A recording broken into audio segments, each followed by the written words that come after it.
So just a reminder, this is Ollie. I just demonstrated how I dried him. Now I'm actually going to do a haircut. So Ollie is, I believe he's a Yorkie poo. Yep. Ollie is a Yorkshire terrier poodle mix. He's just barely over a year old. There he is. And as a reminder, he was sent to me because he was rejected from multiple grooming salons because he was so aggressive and was ungroomable. I double checked, and this is my third groom for him. So he is still a little naughty, but I just wanted to demonstrate how a groomer actually does work with a naughty dog. In a humane way. So I've really mostly combed him out. I demonstrated it on the first video. Ollie's very verbal, so he's going to tell me all about it. He is a biter. Though I don't believe, you can see he's showing his lips. I don't believe he successfully bit me. No, you're okay. So he does a lot of bucking, which means he kind of pushes weights against the oh, and just to go over this is the groomer's helper. It hooks up to the top of my grooming loop, and then it comes back here. It has a clip up front. It's completely adjustable, so I can adjust it to the how the dog's neck. Doesn't tighten up, so when he's fussing and fighting, it's actually not constricting on his neck. Most grooming loops that groomers use actually do tighten up and can injure a dog. So this prevents him from, he can still move around on the table and he can still step off the table. I'm not going to push him off, but as you can see, he just steps right back up. So this prevents him from, the main purpose of this is to prevent him from, when I'm working on the back, from whipping around and biting me. If I just had the dog loose and he could do whatever he wanted, he could, I could be coming him back here, you stand up, I could be coming back here, and he could flip around and bite me. And the whole point is to avoid getting bit and avoid injuring the dog. So just a reminder, the picture is still a little fuzzy. I'm getting a new camera today, but Ozzy is a perfect dog to demonstrate humane handling techniques. I'm very hands-on, meaning I am constantly petting them. I'm constantly touching them, so that they both associate me with positive things, because being petted, being scratched is a nice thing. It feels good to them. Their moms and dads do it at home, but also to desensitize, desensitize being touched. So I'm not doing anything other than touching his foot at this point. But he does have a sensitivity. His owners are working on this. So the very first groom, he was very reactive when I touched his paws. So they work to touch your paws, and it's helped a little bit. But you can tell he still reacts. I don't insist that the dogs have to stand still the entire time, so they can sit down if they want, unless I am needing them to. Can you see he's bucking? There's the bucking. He's not injuring himself by bucking like that. So he's got a client. No, I think that's my breather. Oh, let's see, my breather. Yep, follow my breather. So he is bucking around, moving around. Oh, I didn't text Tango. So Tango is done, and I forgot to text Paul, his dad. So let me text Tango's dad's really fast. And I'm recording my grooming, just so you know. Okay, love you guys. Done. Okay, so then I texted the dad.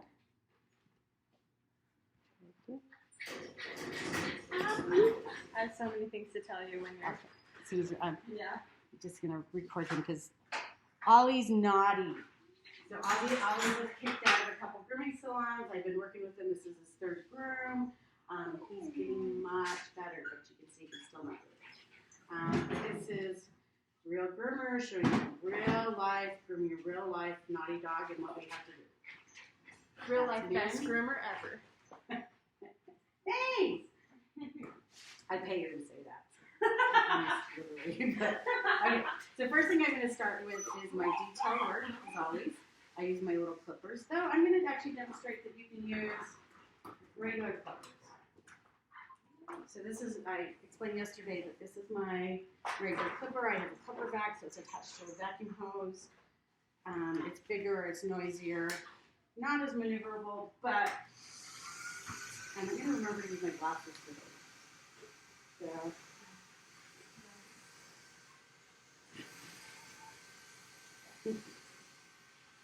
so I am kind of holding them up by his tail, but there are a couple things that I have to, if I weren't holding him up by his tail, so not hurting him, but he would sit down, sit on the clippers, and then go himself. So there are certain things that I do, that I'm doing for the sole purpose of preventing the dog from injuring himself. So I can use this. This is actually really nice to use because it sucks the hair out of it. It sucks the hair out of here instead of having to go and dig for it. So I've been using the clipper back for 12 years. I'm pretty good with it at this point. I used to do silly things like sucking up tails and cutting off the hair from the tails. But so even though he's sensitive, I don't know if you remember the dog yesterday, Willie, but it was Willie's first time with me. But he was so sensitive, even to doing something this simple. You know, something as simple as just shaving out the hair out of the calf, which does not hurt. But Willie yesterday, and I anticipate Willie will learn that it doesn't hurt. So I'm going to stand him up and shave the sanitary areas. I have to be careful because I don't want to suck in the skin. The skin's flexible enough that it actually can suck in. It doesn't cause any injuries, but I just don't want to do it. So I just kind of skin this area. Again, this area is finer, so it gets matted, but the boy dog sometimes will pee on it.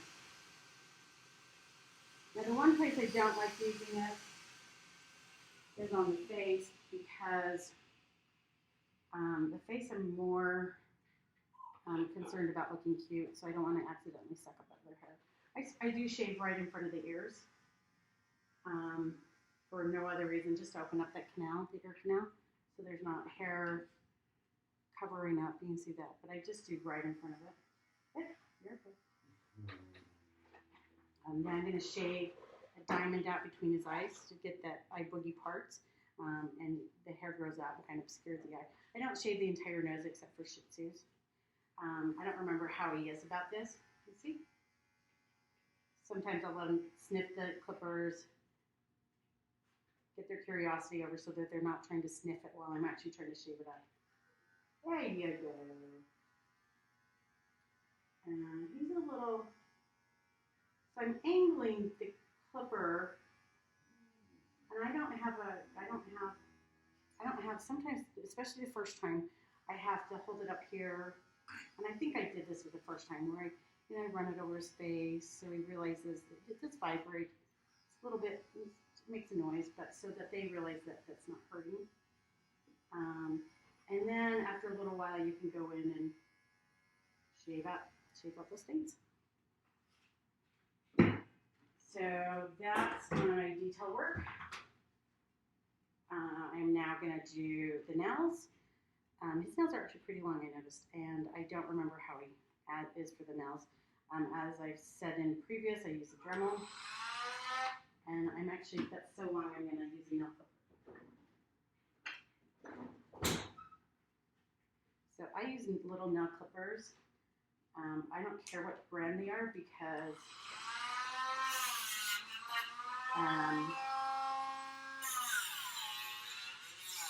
I want my nail clippers to be really, well, this is actually a very good brand. The nail clippers have to be sharpened. So if you have that's almost a ½ inch, and this guy wasn't in that long ago, but that's a ½ inch of nail. I think that goes bad. But even with a ½ inch of nail, it still goes down really fast. You round it so it doesn't have an edge. I think that's your dad, Tingo. Okay, so it's fast to make this up. Oh, wasn't anyone here to quit, so. That Dad? Tingo! Tingo! Oh, you quit. Yeah, wait. Good bail, huh? Good girl. Good girl. Okay. Let me get you all checked out. Let's do this. Okay. That's ready for you. Did you want to make Tingo's next appointment? Yeah, let's do that. Do we do 8 weeks? Let's go 12 weeks. 12 weeks, okay. Angus, you're Does this okay. have a chip reader? Oh, yes, it does. Right up front. Sorry, it's hidden. It's okay. Let me see it. Hey, get down. You're driving There me you go. nuts. Okay, so, and you prefer Saturdays, right? Saturdays are great. Okay. Yeah, So I've got a May 23rd. I've got a 9 o'clock if that works for you. that's great. Okay. Oh, don't mess with the kitty. There's a kitty, a big kitty in that. Yes, Tingo, there's a big kitty in there. Okay, you're all set. Okay, You thank have a great Saturday. And you too. Bye, Tingo. You be a good girl. Come here. Come here. Says, I'm all ready to go. Yeah, you think you are. Hey. That kitty would mess you up. I think they take kitties bigger than Tango is. Because that's a Maine Coon in there. Well, it doesn't And take that's a very Maine big Coon that's cat to bigger than intimidate him. my Maine Coon. So, Thank you so much. okay, have a great day. Okay, back to Ollie. Give me a pip.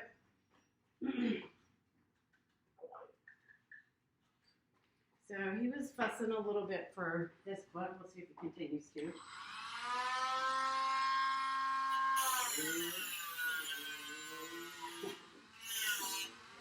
He's making some noise.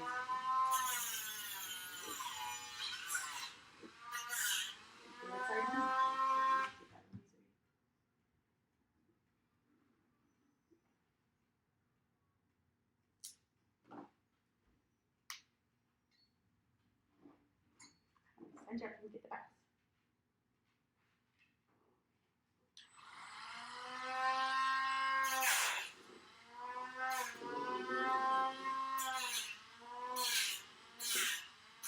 If I didn't have this cap on here, this tail would be totally getting sucked up into the stromal. So, the cap makes it very nice. Ooh, I know. Some dogs do a lot of talking, like this guy is.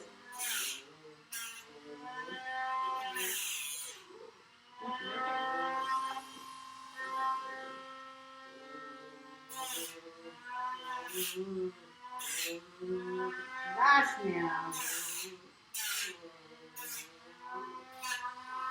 Oh my goodness, you survived. Good boy. Good boy. Okay.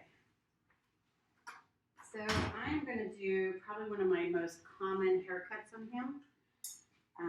I do what is called a teddy bear head. At least that's what I call it. It's just a little round head. And then I'm doing a ½ inch on the body. I probably do that haircut on like 75% of my dogs that I groom.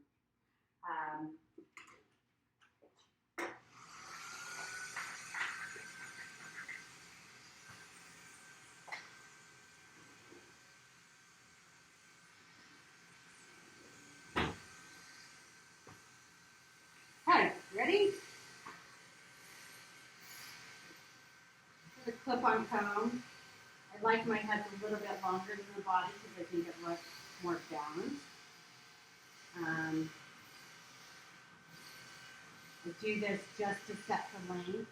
I will go back and finish it with shears when I'm done.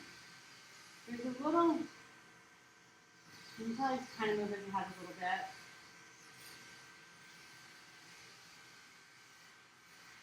He doesn't like the sound of the suction. Open. Open.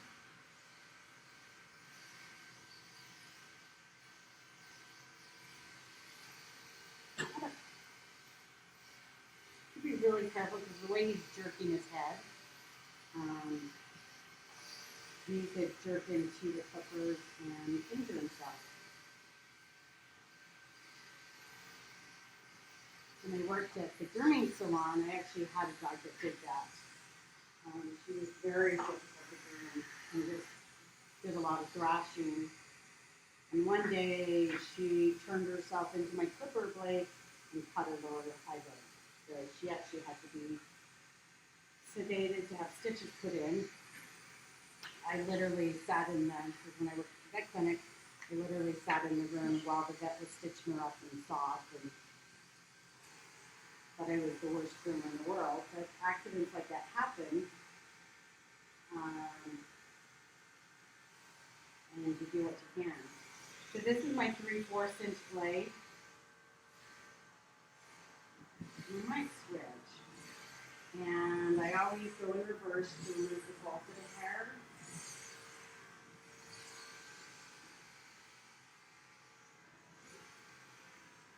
Go against the grain. I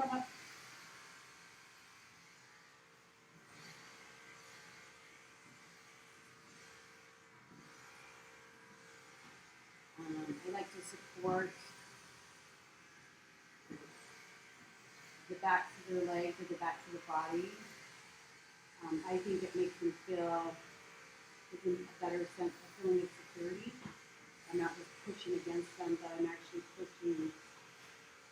You can't see that. I'm pushing, so when I'm going up, I'm supporting the back of the legs, so I'm not pushing the side. And remember, and I might say this a couple more times, this dog was kicked out of, I think, 2 other grooming salons because they said he was ungroomable.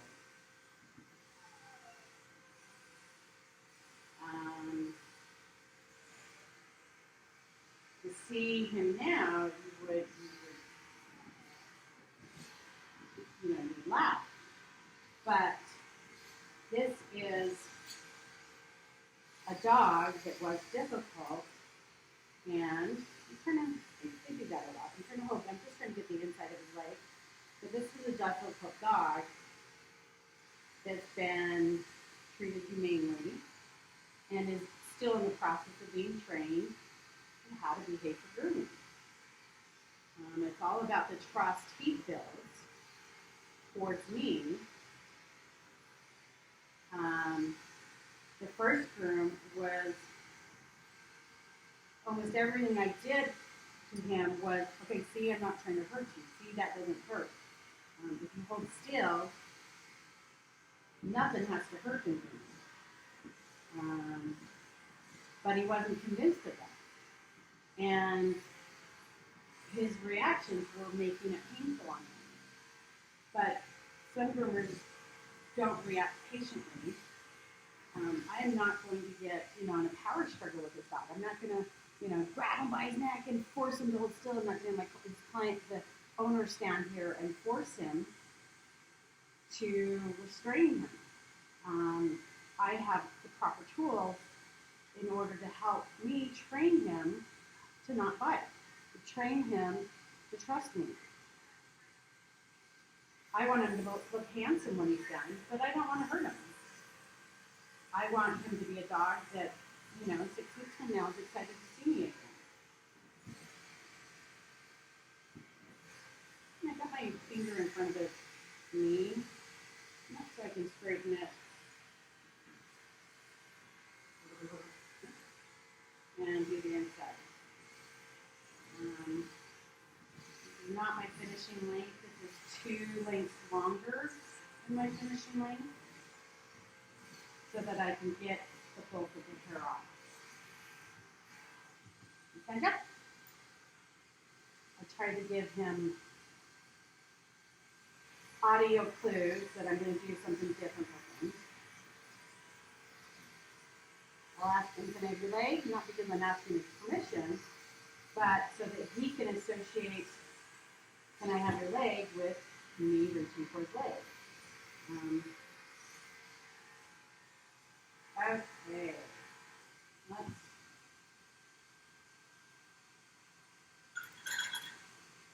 So my finished length is a number 3 blade, which leaves the hair at a 1/2 inch.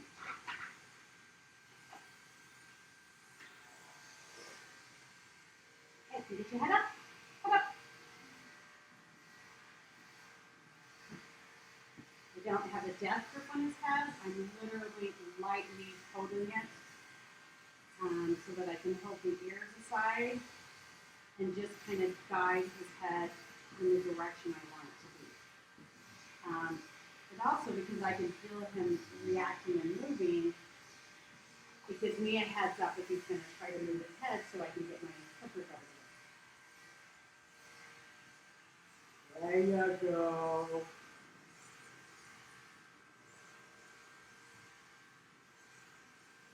Okay, you said yep. Up, up, up.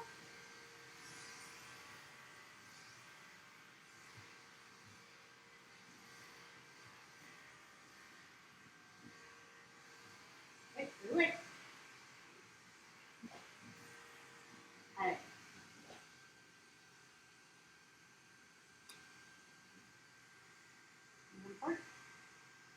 All right. Now, even though I have a flipper back, I still back comb.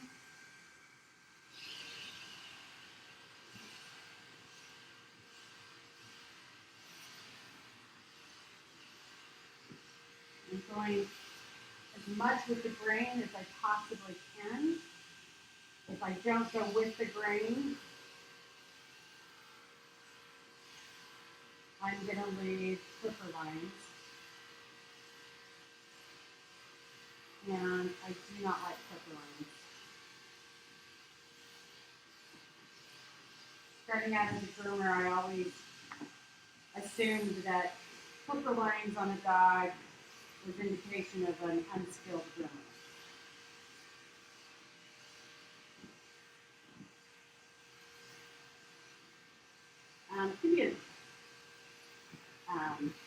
It actually can indicate a lot of different things, but in my mind, it still is bad groom if you can see clipper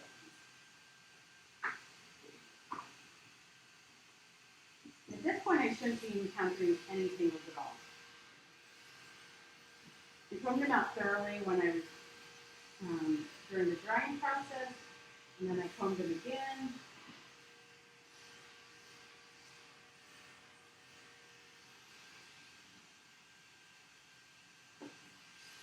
This is a contour cut. It is the most common cut that I do on pets, meaning that I take one length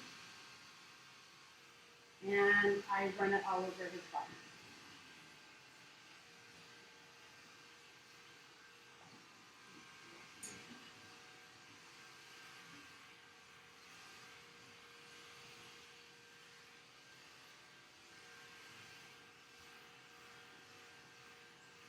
There are many different styles that you can do on a puppy or on a dog.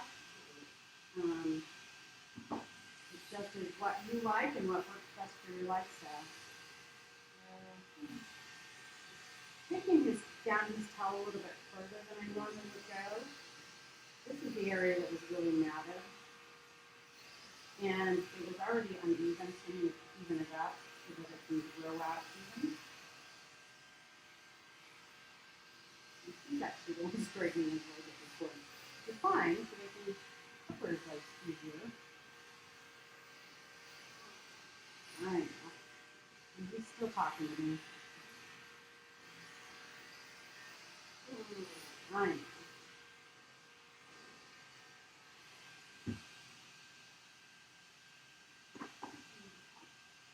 Sometimes I'll hold their tail aside. We don't want to, can't really injure the tail with a clipper. But I could cut hair that I don't want to cut.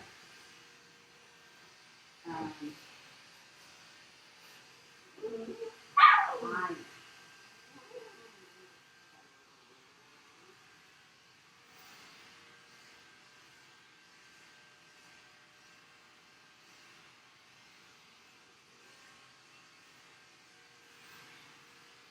I'm showing you the best angle here. But see how fast this clipper works for us? The longest part of his groom was his bathing. It took me 15 minutes to get him dry. It's not even a counting bath.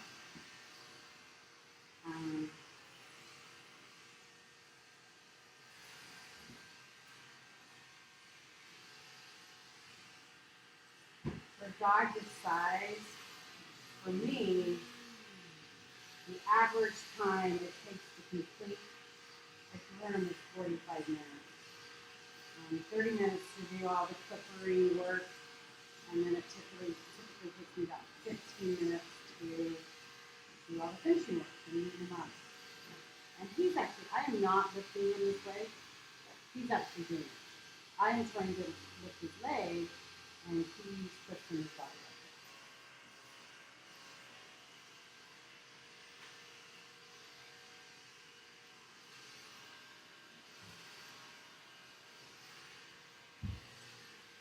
All we have left is Daisy. Oh, But, really? Yep. That's it? I was going to see if you would bathe Poodle because on him tonight. Okay.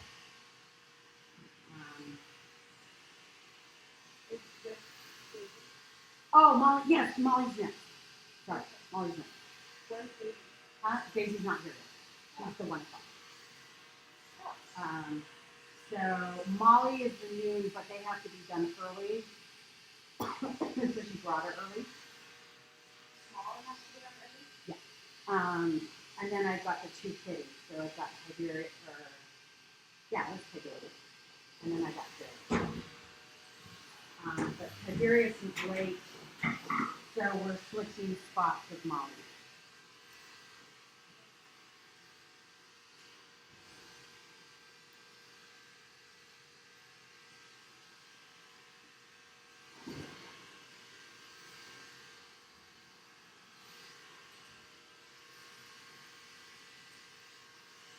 This is a hard area because I want to put my hand behind here so that I can brace it. Because if I can brace it, when he moves his arm, if I jab him with this, if he jabs himself with this, that actually hurts. I don't want to hurt him, but part of the problem is he's trying to swing away. So he thinks it's going to hurt with the brace going on. So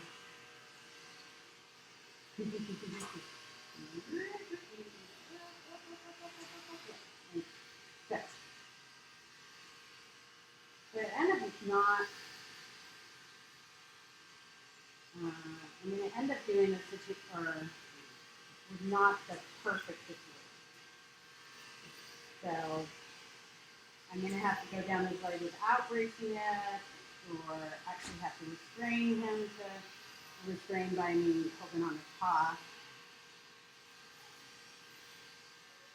I don't have a death grip on his paw, meaning so what I do, I don't want to get in a tug of war with his paws.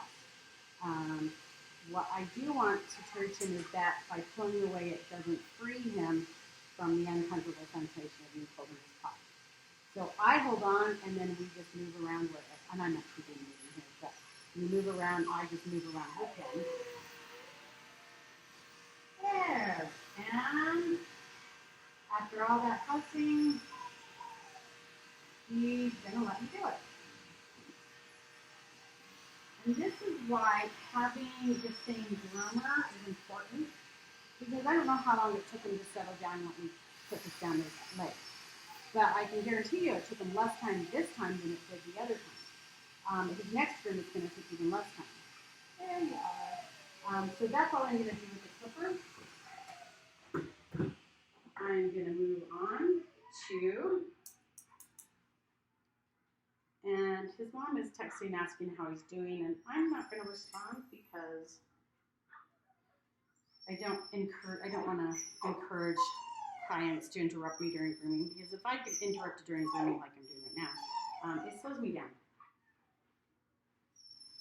Okay, so we're going to do finishing work.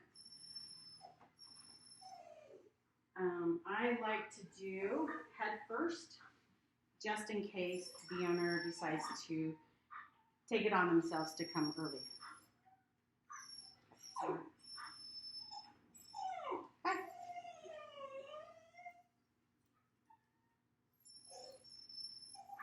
Good job. Wait.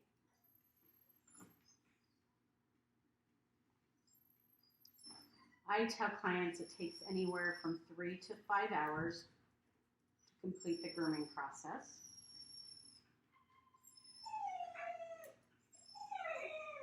You're okay, Mom.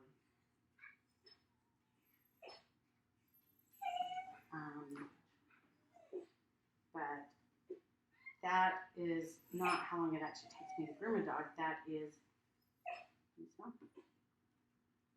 That's how long it takes me to get through the process. First step of which is to allow the dogs to come and relax before we ever start grooming them. And I do figure that into the grooming time. And to me, that relaxing period is more important than anything else. I don't want to be working on a dog that is still upset because mom and dad left, or still upset because they don't like car rides.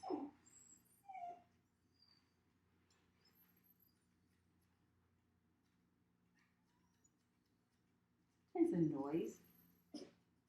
The noise of the clippers makes them twitch, so I try to get them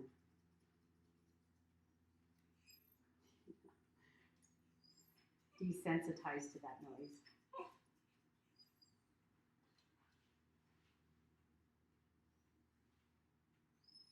He wants to sniff it.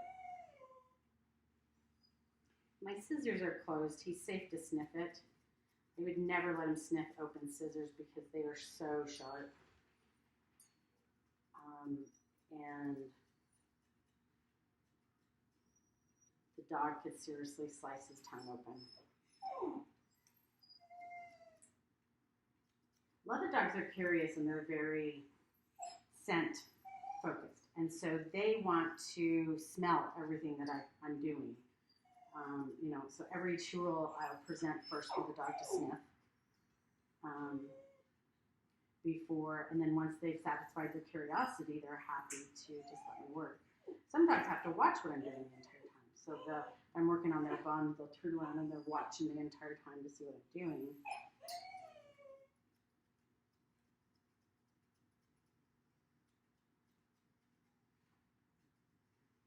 I'm guessing that as part of the combing out process at home, that the owner is cutting out mats because there's some real chunks of hair missing.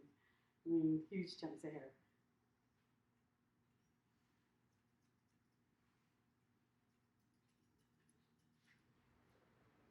He had, in the drying process, I don't know if you saw, I had to comb out pretty significant size mat right there.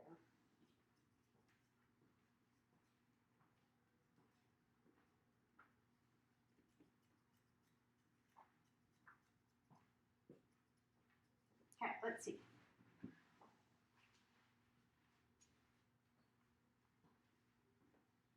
Can I see? Each groomer has very unique style.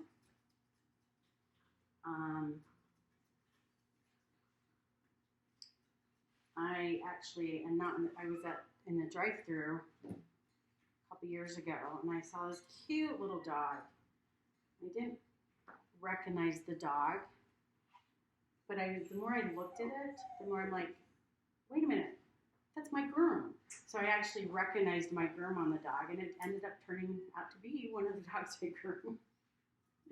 And this is a couple cities neighboring, so it's not somewhere that I would, normally be looking for a dog for the groom.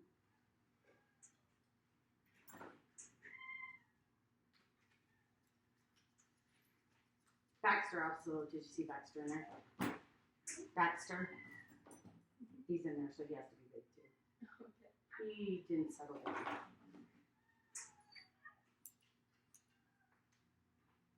See? Baxter, Molly, and Daisy. what kind of dog is Daisy? Daisy's my brother's dog, that Deshaun. Okay. So.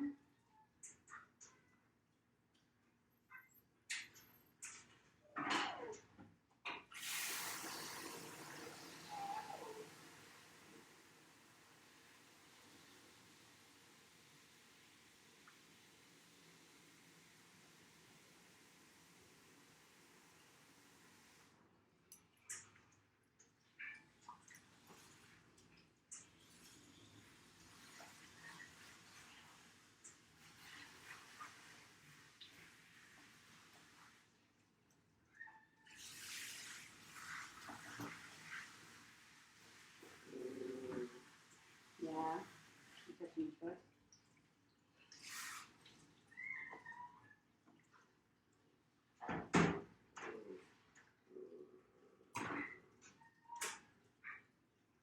So once again, I'm not making his leg do that. He's doing that because I'm touching his leg. Okay, now loosen up.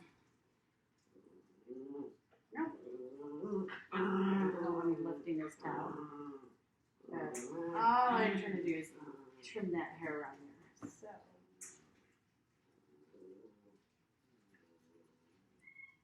Sometimes by lifting up the tail, they'll take support instead of trying to flop down.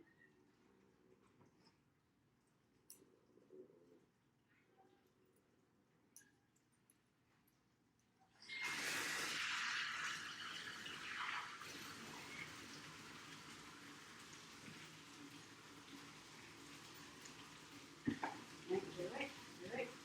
Again, he's trying to lift up, and I don't want him to lift. I want him to stand.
there you go.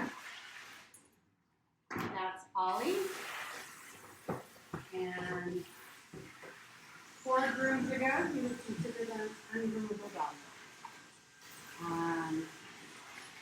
With humane handling, now it's just a little bit naughty, but it's a sweetheart that pretty much any groomer could do.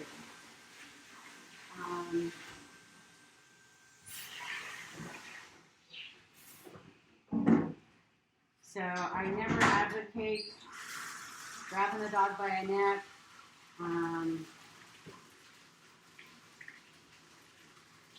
There are safe alternatives. So there you go. I think this is episode 6. No, this will be episode 7. Because episode 6 will be his drying. Okay, you have any questions if you have any concerns?